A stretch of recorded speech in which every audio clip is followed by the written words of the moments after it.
Des prestations de service, c'est du service, je faisais du virtuel, donc j'ai jamais fait de rencontre client. Moi, c'était juste par le biais d'internet, des cams, des vidéos, etc.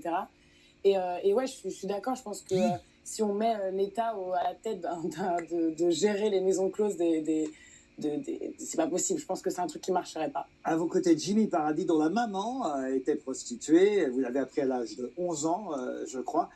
Et aujourd'hui, vous militez pour les travailleurs et les travailleuses du sexe qui, il faut le dire, sont partagés entre deux associations. Je crois que Marlène Schiappa est partie, mais il y a le STRAS, et non pas le stress pour lequel vous travaillez, mais aussi le NI, pour laquelle des deux associations vous travaillez aujourd'hui. Alors, je ne travaille pour aucune association, en tout cas, je soutiens le STRAS. Ah bon. Parce que continuez à soutenir le STRAS. Mais bien sûr, je souhaite qu'on décriminalise la prostitution en France. Pour un seul motif qui m'est très personnel, je suis fils d'une prostituée et fils d'un proxénète.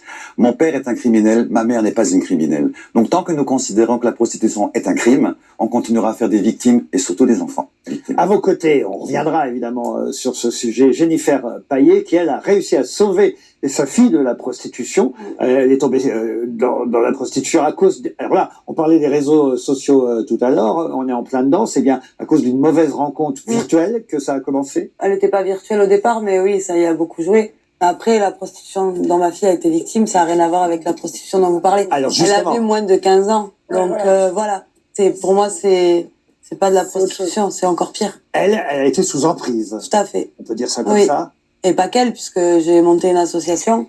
Et depuis, le nombre de personnes avec qui j'échange sur cette problématique et le nombre de familles dont les enfants ont moins de 14, 15 ans et qui rencontrent la même chose que moi, et c'est impressionnant. Comment vous avez réussi à la sauver?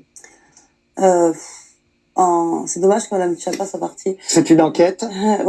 Oui, j'ai dû, moi, me faire passer pour un client, moi, aller sur les applications WhatsApp, ou annonces, envoyer des messages, recevoir ses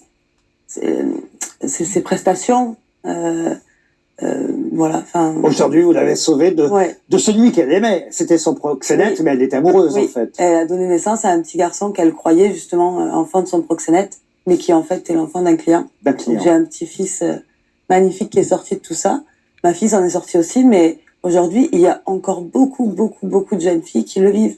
Et le nombre de gamines qui sont dans cette prostitution qui est pas celle que vous défendez vraiment. Moi, franchement, je trouve ça inadmissible. Évidemment, on est loin aussi c'est vraiment pas pareil, hein. de l'univers que vous décriviez dans la maison Emma Becker. C'est un sujet qui a été évoqué dans votre livre, qui est d'ailleurs aussi évoqué dans le film où, on va dire, votre rôle, entre guillemets, joué par Anna Girardot.